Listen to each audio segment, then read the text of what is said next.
Bom dia, pessoal do quarto ano, tudo bem com vocês? Hoje, na nossa aula de ciências, nós vamos revisar os 3 últimos conteúdos de ciências. O primeiro deles são as relações entre os seres vivos. Primeiramente, nós falamos das relações alimentares, né? E o último conteúdo das relações entre os animais foram outros tipos de relações que os animais podem ter.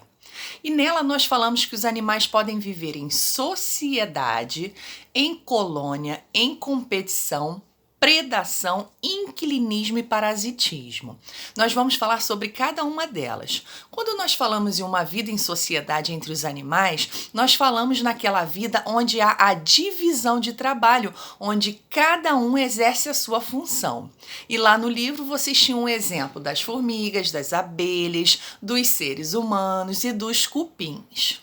Quando a gente fala de colônia, a gente fala de seres que estão unidos fisicamente, que formam uma colônia, só que diferente de sociedade, eles todos juntos desempenham a mesma função, que é buscar o alimento para si, tá?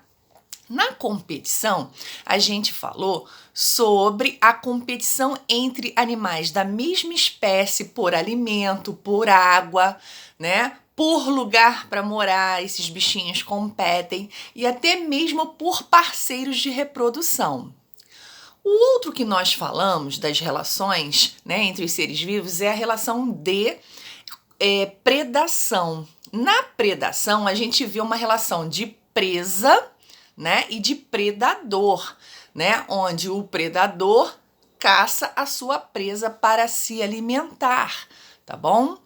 Falamos também do inquilinismo, que lá no livro tem um exemplo da orquídea, né, que se alimenta da luz do sol, porque a orquídea produz seu próprio alimento, mas ela se hospeda na árvore, no tronco da árvore, e isso ajuda a orquídea a ficar mais perto dos raios solares para produzir o seu próprio alimento. Nós falamos também que no inquilinismo, a orquídea, ela não prejudica, né, a vida do seu hospedeiro, tá? Já no parasitismo, que também é uma outra relação, né, ele já é um pouco diferente, porque a gente lembra dos parasitas, né? E aí a gente viu também no livro que tem um cipó, que é uma planta, né, que se hospeda em outra planta, sugando, né, tirando tudo de bom daquela outra planta, prejudicando. E também quando a gente falou de vermes, né? Vermes é um tipo de parasita que se hospeda no nosso organismo, também retirando todos os nutrientes que nós temos. E aí não é legal o parasitismo.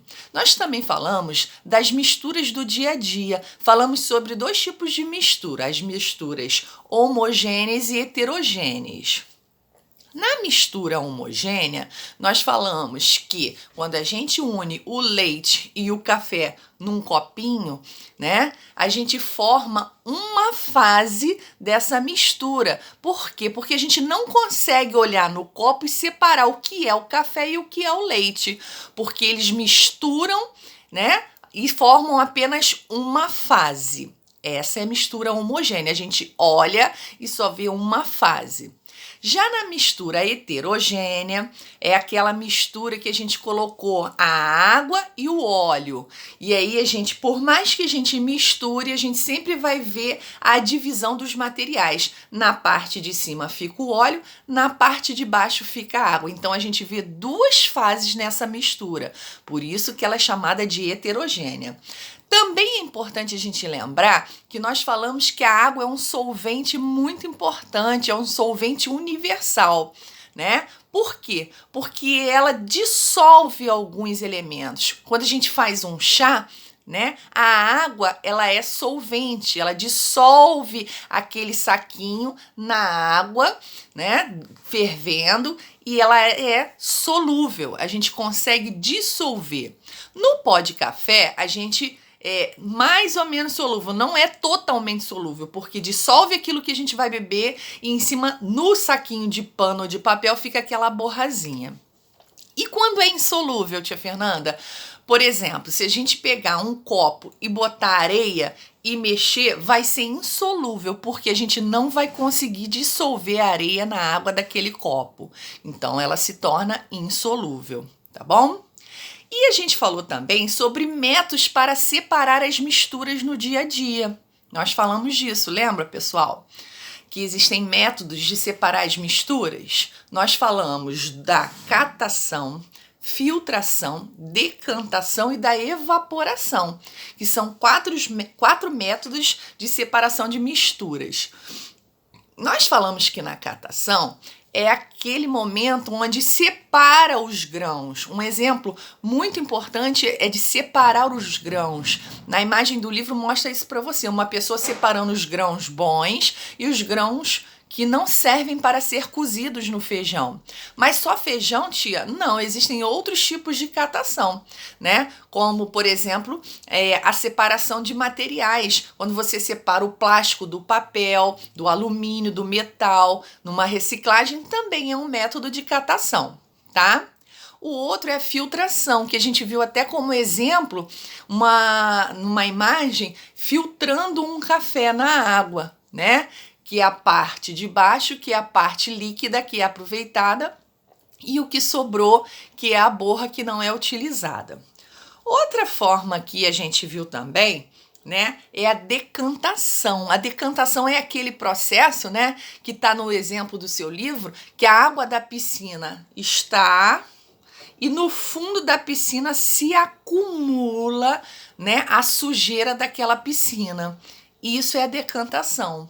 Tá? É separar aquela parte que está suja da água da piscina, formando uma plaquinha de sujeira no fundo da piscina. E por último, a evaporação, né? Que é um processo que a gente já conhece de evaporação da água, do líquido em estado gasoso, né? O sol bate no tecido, lá na imagem vocês vão ver uma toalha, né? Que está no varalzinho, lá no dever. Então, tá secando, tá lá no sol, aquela aguinha evapora, né? Vira estado gasoso, de líquido para gasoso, evapora, né? Com a ação do sol e do vento, secando aquela toalha. E esse é o processo de evaporação, tá bom? Vocês entenderam? Espero que a gente tenha relembrado alguns conceitos e agora vocês vão ver os slides com as informações, com as atividades e podem fazer o dever da lição de casa, tá? Que é uma forma da gente fixar os conteúdos estudados. Espero que vocês tenham relembrado os conceitos e que na próxima aula de ciências a gente vai estar se encontrando de novo, mas com um assunto novo, tá bom? Um beijo e até a próxima aula de ciências.